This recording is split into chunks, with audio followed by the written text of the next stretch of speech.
In today's video, I'm going to be showing you some home decor makeovers that are farmhouse inspired, and these are very easy to do and they turn out so beautiful.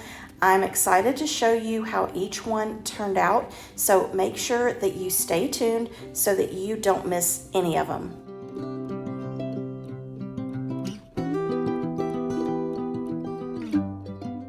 Hey my friends, welcome back to my channel and welcome if you're new. I'm Melissa, and in today's video I'm making 3 farmhouse inspired projects using things that I've had in my stash and I just really need to do something with them. So that's what I'm gonna do. But today's video is also part of a farmhouse collaboration, and it is hosted by Lady Red Crafting as well as Our Great House, and the guest host is Indie Annie Jones, and I'll have the playlist and their channel links in the description box, so make sure that you go check all of those out. But for now, let's go ahead and get started crafting.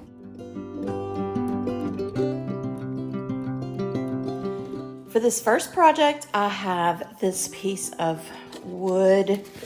This is how I got it. I'm not sure where it came from.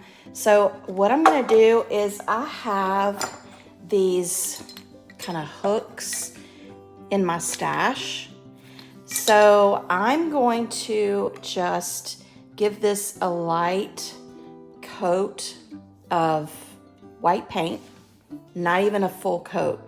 I'm basically gonna dry brush white paint on this, and then I'm just gonna make a little wall hanging.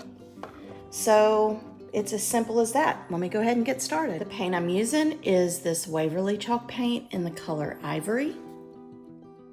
And as I said, I am using a very light coat of the chalk paint, and I'm just barely going over it because I don't want it to look painted. I want it to look weathered. All right, so I wanted it to have that weathered wood look, and now I'm making sure that there's no hangers, so I don't have to worry about whether it's the right side, but I think I'm gonna do it this way. So this is the bottom, and I'm gonna put this stencil on it, and it just says, "Welcome to our porch, gather, chat, repeat." And I'm going to stencil this onto the top. For the stencil, I'm gonna paint the leaves in this Waverly Moss chalk paint, and then for the words, I'm gonna use the Waverly chalk paint in ink. And I'm having to do a voiceover because my husband came home and was watching TV, but I have the stencil taped down, and I am trying to get it painted. These spaces in between the stencil are very thin, so it's kind of taken a lot for me to go over, and I'm trying not to have too much paint on my brush. So I'm trying to kind of balance not having too much paint, but having enough paint to actually get onto the board, if that makes sense.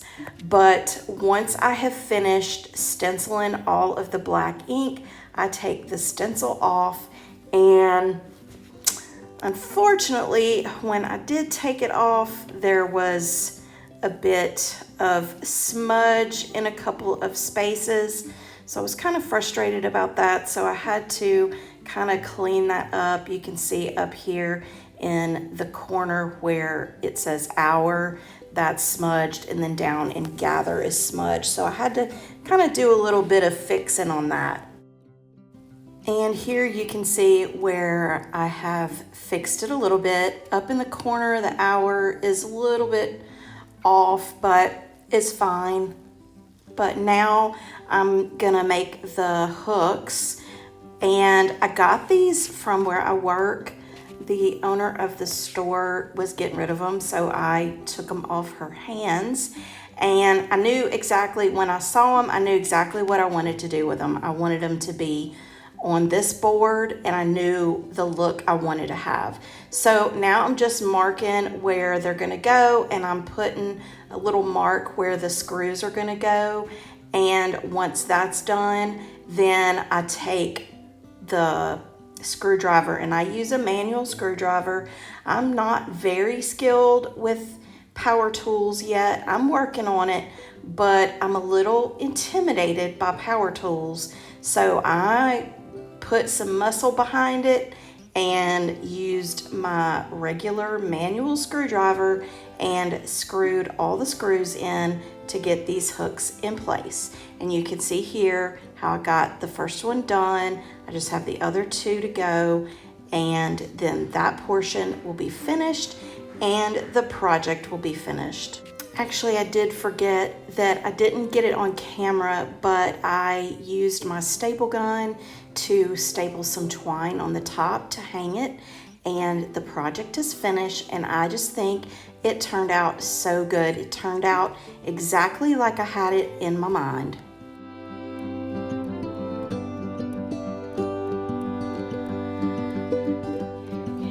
For project 2, I have this cutting board that I thrifted for a couple of dollars, and then I have these little boxes or crates that you get from Dollar Tree. I had this one in my stash, and so I decided I was going to make a little kind of farmhousey sort of sign that you can use in your kitchen.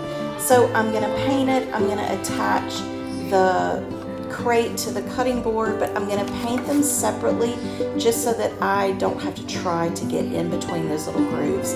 But I'm using Secret Garden by Country Chic. I love this color, and it is a really great paint. So I'm just going to paint the cutting board first, and then I'm going to do one coat of that and use my little heat gun to kind of get it to dry faster so that I can do the other side. Then I start painting the crate, and I did 2 coats of the paint inside the crate first just to get that over with because I hated painting inside.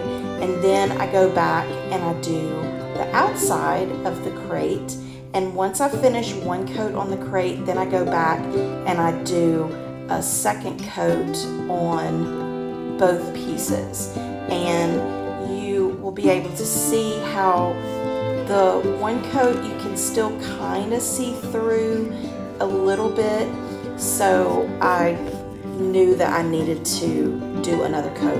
And especially on the crate really showed the underneath finish, so definitely had to do 2 coats on this one.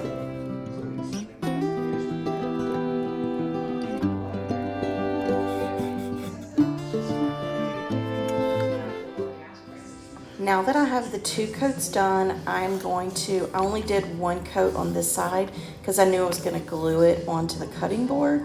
So now I'm just going to use this Gorilla Glue wood glue to glue it to the surface of the cutting board.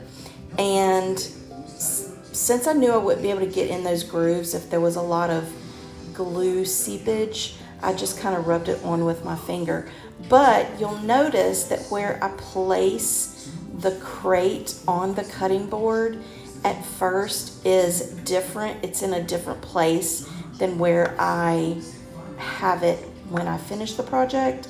But that's because after I set it down, I started thinking, you know, I really need to make it flush with the bottom of the cutting board. That way it can sit on a countertop if whoever buys it wants to set it instead of hanging it. So I removed the board or the crate real quick and wiped back the glue that was on it and just scooted it down. So here you can see it's flush with the bottom. But now I just found a hen cutout or hen image on my Cricut design space, and I'm using it as a stencil. So I took out the actual hen and I'm placing it down on the board where I want it, and I'm putting tape around the head because there wasn't a lot of room for error for stamping and painting in the stencil. but I just used the Waverly chalk paint and ink to get that hen painted in the stencil, and then I pull it back, and now I'm gonna sand around the edges. And I wasn't really gonna do anything else to it except a clear wax, but I wasn't taking into account that the crate was white and the cutting board was like a natural color. So I knew I was gonna have to go back with a dark paint. So I put, not a dark paint, but I used the antique wax to kind of go around the edges to make it all kind of one cohesive color. Then I went over everything with a clear coat of wax. I wrapped the handle in some twine, and I'm gonna use these beads that I got from Dollar Tree, and I'm gonna put 3 on each of the little strings that are left from, you know, wrapping the handle, and I'm gonna put them and just let them hang down, tie a knot underneath the beads, and then clip off the excess. And then all that will be left is just kind of decorating it the way because I'm actually going to put this in my vendor booth, so I wanted to go ahead and stage it of how you could use it, you know, in a kitchen. So once I get the beads done, then I'm going to use some sort of speckled neutral colored eggs that I got from, I think I got these from Hobby Lobby. Yes, I got these from Hobby Lobby after Easter, so I definitely got them for 90% off. And I'm just going to use a few of these eggs in the little crate, and then I'm going to, I don't show it on camera, but once I got the eggs in there, felt like it needed a little bit more, so I added a couple little sprigs of like a baby's breath. I don't actually know if it's technically a baby's breath or if it's just a white, I don't know, floral. But anyway, I think it turned out really cute. This is it with the little sprigs of whatever flower that is. Let me know in the comments what that would be. Obviously they're fake, but anyway, I just think this just turned out so super cute, and I'm in love with this Secret Garden color by Country Chic. Let me know if you've ever used Country Chic paint before.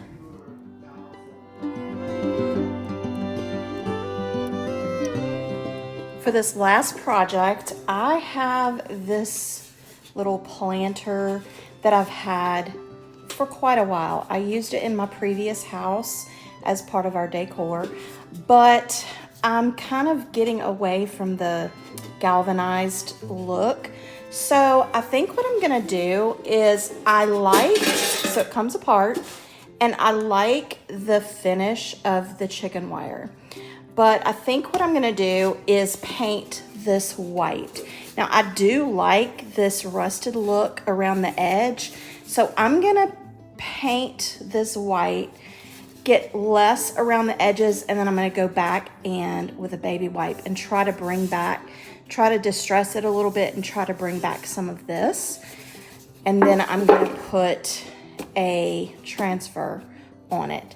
So let me get it cleaned up, and then I'm gonna start painting it. The paint that I'm gonna be using is Waverly chalk paint in the color Plaster.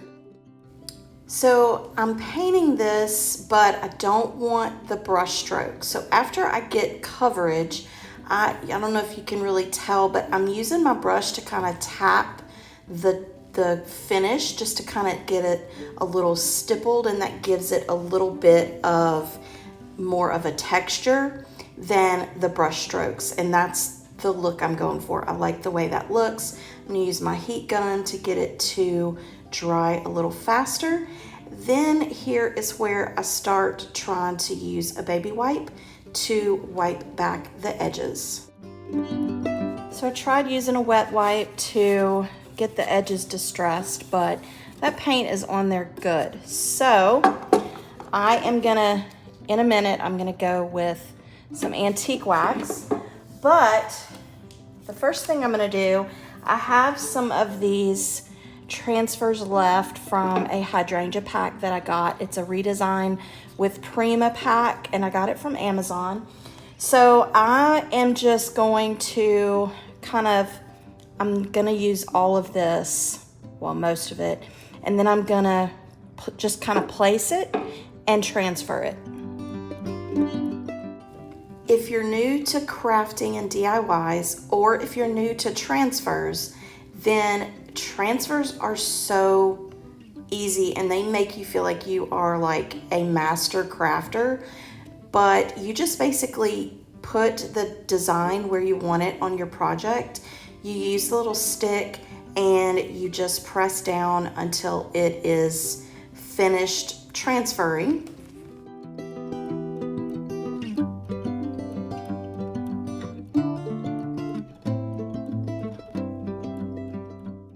And then after you have finished transferring, getting it all off the clear paper, then you just want to make sure that it is burnished on there, and you just rub over it with that clear plastic. I haven't decided yet if I want to distress it. Now that I have the transfers on there, I really kind of like the way it looks. So I'm trying to decide, do I want to distress it? Do I want to go over it with just the clear wax and leave it? Or do I want to go over it with an antique wax so that I can kind of get these little grooves? So I'm not really sure. Let me know in the comments, what would you do? I just don't know.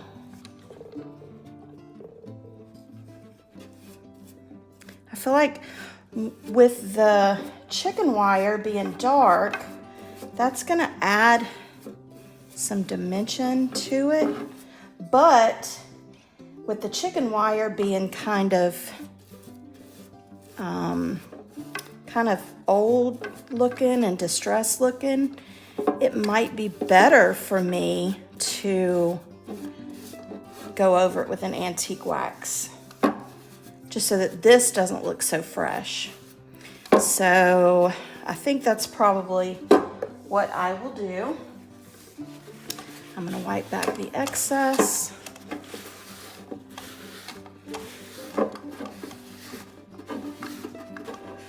And of course I'll do the back as well, but I wanna let this dry. So I'm gonna go ahead and go over this with the antique wax. I think I've made the decision. I don't want it to change too much, so I'm just putting it in the groove areas and wiping it back real good with the shop towel. And now it's all finished, so I'm just gonna put it back in the chicken wire casing, and this project is done. So all I did was, because I am gonna put this in my booth, I just put some greenery in it and let the piece speak for itself. I'm really happy with the way it turned out. You'll have to let me know in the comments what you think. And that's it for these farmhouse makeovers. I hope that you liked them. Let me know in the comments which one was your favorite. And also, I just want to thank again the hosts and co-hosts of this collaboration, Lady Red Crafting, Our Gray House, and Indie Annie Jones. Please make sure that you go visit their channels. Make sure you watch the playlist, because there's going to be tons of farmhouse decor motivation. Don't want to miss any of it. And if you're new to my channel, I would love it if you would subscribe and be a part of my YouTube family. And if you would like to see more home decor content or makeover content, then make sure you check out the boxes you see on the screen right now. And I'll see you next time. Bye.